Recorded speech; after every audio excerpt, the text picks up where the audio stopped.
New York City's web-slinging superhero Spiderman has been a phenomenon in Western media, captivating his audiences through his funny composure, quick wit, and tremendous power. So what if Spiderman was put in place to battle it out against the Akatsuki, the most infamous group of terrorists in the world, whose power is stated to be capable of battling not only 1,000 men at once, but even Bijou and Jinchuriki alike.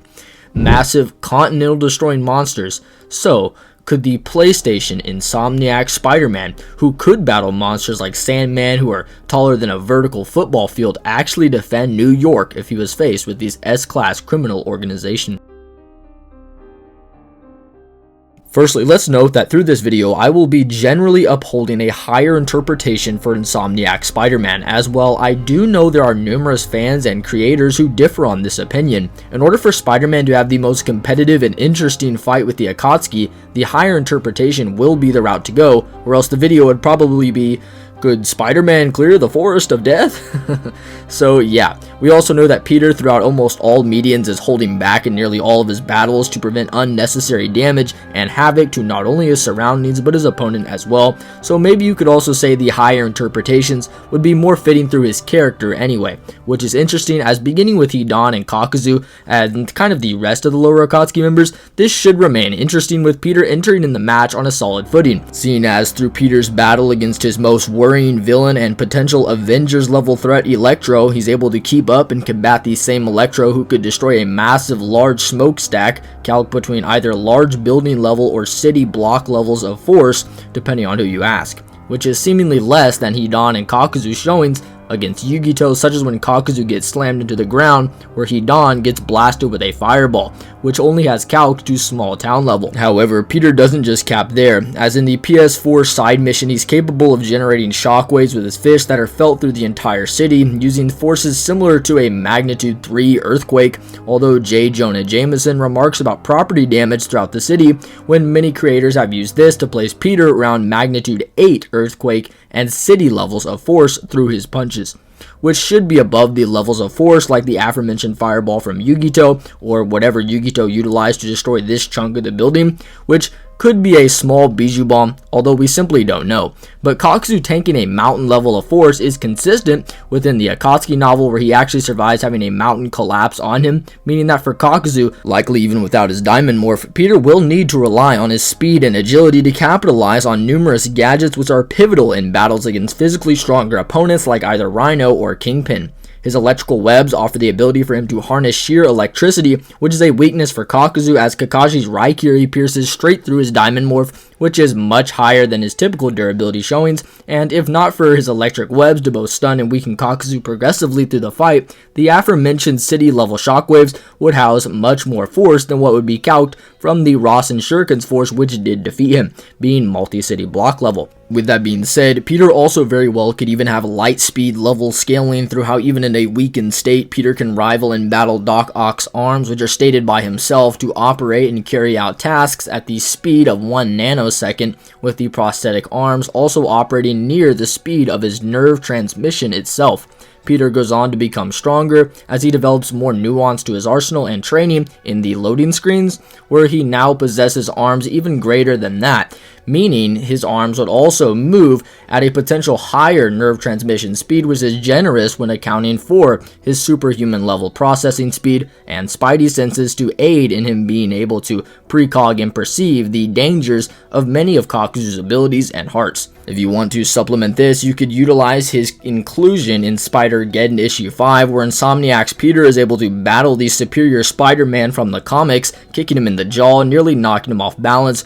whilst following up with a throwable gadget. He also then gets attacked by members of the Inheritors, a family of Moreland who typically try to eat Spider-Man, where they would likely hold back in an attempt to keep him alive. Insomniac's Peter still doesn't get one shot, so for my Naruto fans, it's essentially the same as when Minato gets kicked by Ten Tails Madara. With this being said, you can clearly see the massive difference between Peter's true level of speed, which can vary massively based upon which iteration you subscribe to. Therefore, take what you will for what you imagine to be the most consistent. With that being said, I would also like to note the very low likelihood of Hidan being able to draw blood from Peter, as he verbatim states to Kakuzu, the usual doer in Jinchuriki capture, that he is the weakest and slowest amongst the Akatsuki. Therefore, Spidey should be able to capitalize on his high level close quarters combat and agility to weave around Hidan until he could eventually catch him with a barrage of attacks to win the battle. The same thing likely happens to Kakuzu unless, again, you think Peter sucks, in which the discussion's over, stops after Hidan, but we won't be doing that, and we will give him a more fair interpretation of saying he should be able to deal with him in a similar manner, just albeit a little bit more in a drawn out battle. And while discussing that previous section, sure, you might point to characters like our next one, being Deidara, to have devastating explosive capabilities in bombs like the C3, which can nearly level Sunegakure with multi-city block levels of force. Spider-Man, albeit, won't be taking these, but shouldn't suffer fatal damage if he can mitigate the blast by relocating using potentially beyond light speed level of speed, if you account for those higher ends, or if you just use overall more of his casual speeds in reacting to electricity. Deidara also boasts numerous clay birds that offer some intriguing challenges for Peter, like his speed birds, which he uses on Gaara to bypass the speed using their superior aerodynamics and size to blitz around the sand much faster than Deidara himself could. And while Peter very well could react to these, they do pose trouble in the sense of it taking up Peter's focus, allowing for Deidara to continually increase the pressure with more attacks like his C2 Dragon, which he could use to fly in the air, forcing Peter to play the low ground game. However, as I'm sure everybody knows, Peter does have the ability to just grab onto Deidara's bird or Deidara himself to then fly up there and push Deidara in this much less favorable taijutsu slash hand-to-hand encounter, as even against Sasuke, Deidara, after resetting the distance from Sasuke in the opening swing, immediately goes to the sky after learning Sasuke's body flicker bursts are too fast in that close range. When on his bird or in the air, using just quicker signs for formations, he's much quicker, as his feats, of reacting to Curse Mark to Sasuke come from that point, where he's able to react in similar time frames as Sasuke when the bird is falling, and when Sasuke charges out of the C4, which is another move Deidara will resort to if Peter engages this close range approach, as Sasuke did exactly that. Got onto the bird, and Deidara used a clay clone to restrain him to then encapsulate him within a C4, a technique that tips the scales of the battle through its ability to release countless microscopic bombs to enter the bloodstream through inhalation to destroy Peter from the inside. And while sure, Peter is a tank, he won't survive his internal organs being blown up on a microscopic level. However, with Peter's sense, I would say his Spidey sense should allow for him to understand the danger of the miniature bombs, for them to attempt to at least escape, wasting Deidara's chakra further. If Deidara were to utilize his ultimate art in his C0, his largest bomb that requires him to detonate himself, I could see the struggle for Peter to survive, as it can be calced to city level to large town level, depending on how you measure it out, when accounting for the non-ionizing electromagnetic radiation that does have a significant heating effect, yielding a layer of thermal energy. So could Peter survive if hit with this directly? Probably not. Although there are ways to argue he doesn't die. Maybe he could just, not get fatally wounded, as his durability through the games is always extremely impressive. So for Deidara's case, it very well could go either way. I might lean towards Peter, but I could definitely see why you'd say Deidara wins. And also, before moving on to Sasori, I would like to note that if you guys are enjoying the video so far, then please consider subscribing. These videos take a lot of time and effort, so support your boy. Check out some more of my work. Anyway, as for his partner Sasori, the physical scaling and relation between him and Deidara is actually very similar, as the statement for Sasori being stronger than Deidara has a lot to be argued about within it, which I go into extensively in my Four Tails Naruto versus the Akatsuki video, but both the manga, anime, plus games all hold the idea of them being relative enough to combo attack together. So how does Sasori's arsenal compete with the web slinger? Well, for starters, Peter is no novice when it comes to combating lethal poison, as Scorpion possesses a very lethal hallucinating neurotoxin that causes the brain to create nightmares, which Peter's body interprets as real. He is able to fight and actually combat this neurotoxin and Scorpion at the same time,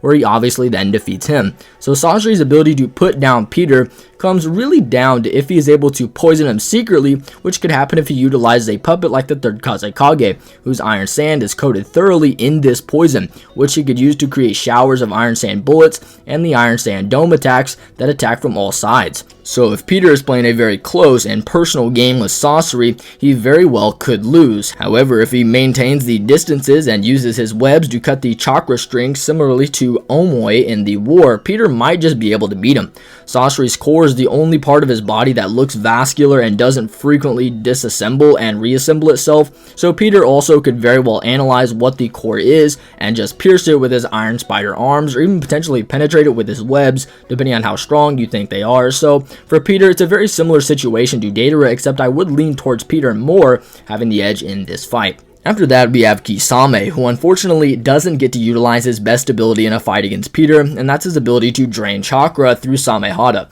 So he wouldn't be, or I guess he would be entering the fight with a potential disadvantage. However, I would also like to note that his large-scale water style should actually be might be the end for Peter, as Kisame is much faster than the previous set of characters, being much closer to the light speed levels within Naruto through the Raikage, for example, who combo attacks with Killer Bee, who Kisame can keep up with well, both his base and version 1 cloak, with him even be able to put his foot up in response to the much faster version 2 cloak. So remember, it's important to note that even if you do take a more middle ground or higher end interpretation for Spider-Man, this Kisame is getting close regardless, which is bad because he's able to constantly flood the battlefield through large-scale jutsu, including ones like the Shark Bomb, which even in its lower form can be utilized by Kisame in just one arm to battle Base Might Guy, a hand-to-hand fighter, and overpower him, which Peter could also have the same problem. The Shark Bomb can be used on larger scales to sort of offset Peter and his momentum throughout the fight. Maybe his electrical webs could be used to shock Kisame when he's either inside of the Shark Bomb or bubble, but more than likely I would see Kisame utilizing his fully transformed state that's noted by the chapter synopsis statement to have no weaknesses